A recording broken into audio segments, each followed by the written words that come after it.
My name is Darcy Smith. I work for Young Agrarians, which is a farmer-to-farmer resource network. And our mission is to grow the next generation of farmers and food lovers in Canada.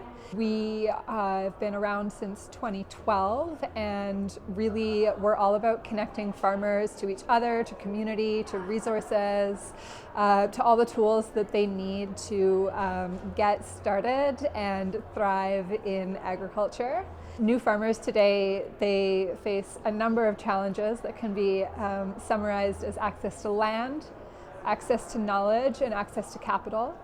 A lot of farmers today are not coming from a family farm background, so they're like brave young people who want to get into agriculture because they believe in growing food, they want to work with their hands, they want to work with the land, feed their communities, but there are a lot of barriers to overcome in order to do the work that they love.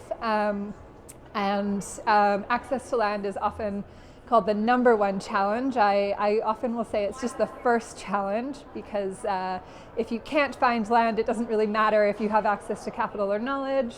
But once you're on the land, then you have to face all of the other challenges that are going to come up. And BC has some of the most expensive agricultural land in Canada. It went up 18% just in 2021. The Columbia Basin last year went up 30%, so that's the Kootenay boundary region. We're really seeing a situation where new and young farmers are just priced out of the market. At the same time, the revenue that you could generate on that land doesn't allow you to pay the mortgage with that revenue. So that's a market failure for agriculture. We need new ways to get farmers on the land. We need to revitalize rural communities, rebuild relationships around agriculture and collaboration. And that's what Young Agrarians is all about. It's about community in the end. The program that I run, the BC Land Matching Program, that is delivered by Young Agrarians and funded by the province of BC and regional funders, including the Columbia Basin Trust in the Kootenays. There's a program that offers business development support to new farmers, as well as personalized matchmaking services to farmers looking for land, as well as those who have land, want to make it available to farmers. Land matchers in each region work with farmers and landholders to help them assess their vision, their land, their business plan, connects them to resources, helps them figure out what they need to do to get ready to land share.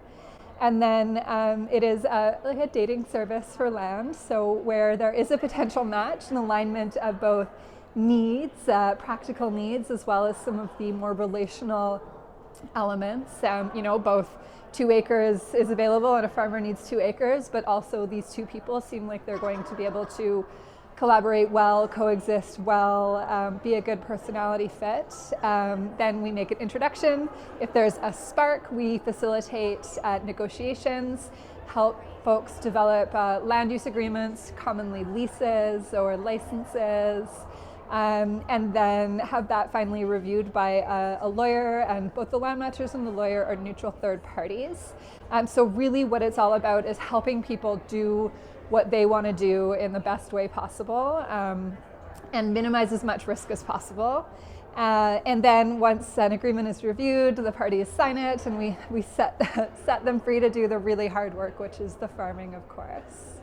Yeah, I think both within today's sessions, the people here, the conversations happening here, as well as the work that I do day to day, I think what gives me hope is relationships. It's the seeing people realize how vital relationships are and how vital cooperation, collaboration is to their own success. I see people wanting to be part of something bigger than themselves, not just to be in service, but also to enrich their own lives, enrich the land, get away from this individualistic, I win and it doesn't matter what happens to everybody else, cultural context that has backed us into the corner we're in today. So I just see a lot of creative people, innovative people who are open to doing a lot of really hard work, whether that's physical or the communication work, to making sure that we have farm renewal in BC, that we have local resilient food systems, short supply chains that will help us weather some of the challenges that we know are coming, whether that's climate change or political challenges, just knowing that there is community and community that's committed to food systems. That's what gives me hope. BC has, compared to, say, the prairies, less agricultural land perhaps, but we do have a lot of really amazing, fertile, beautiful land, soil, pastures, land that, whether it is like what we would think of as farming in the Western sense or more traditional food systems, food provisioning from the land. There's so much abundance in BC.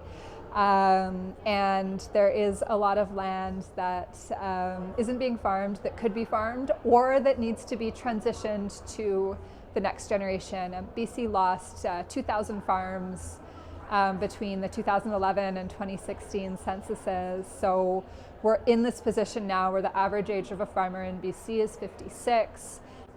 We are seeing more brave young people getting into agriculture today, but we need even more to try it out, to have the opportunity to get started in order to ensure that we will have farms and farmers in 10, 20, 50, 100 years, so that we do have that kind of resilient local food supply. Yeah, and I think cooperatives are going to be such an important part of the solution that's going to lead us into the future. Farming is hard to do alone. It is almost impossible to do alone. In fact, I would say it's one of the conditions of success that we would look at with a farmer who's wanting to start a farm business is what is their community like, whether that's farm partners or their family support or their community support in a broader sense of the word family. How are they supported in different areas of their life and work so that they're not bearing this incredibly heavy load alone.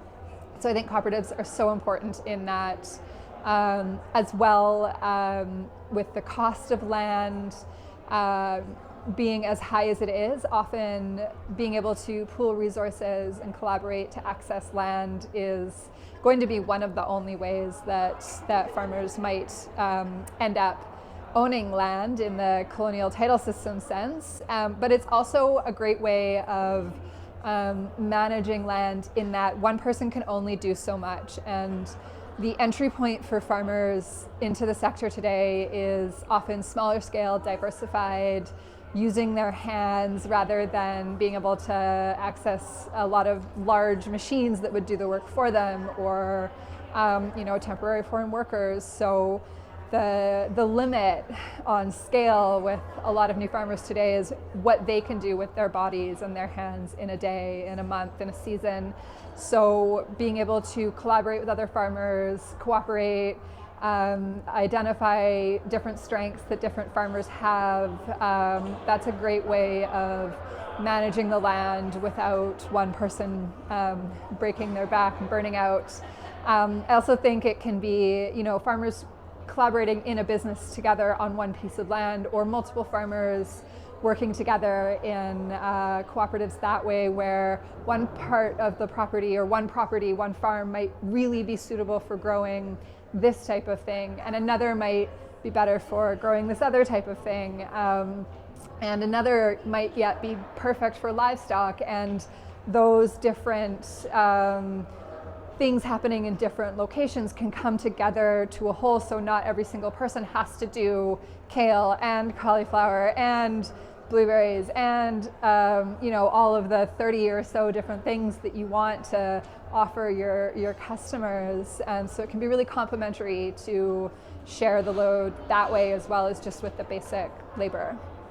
I think what I love most about my job, about working on the BC Land Matching Program, what I love most about Young Agrarians is really getting to see relationships come into being and then see the difference that they make in the world.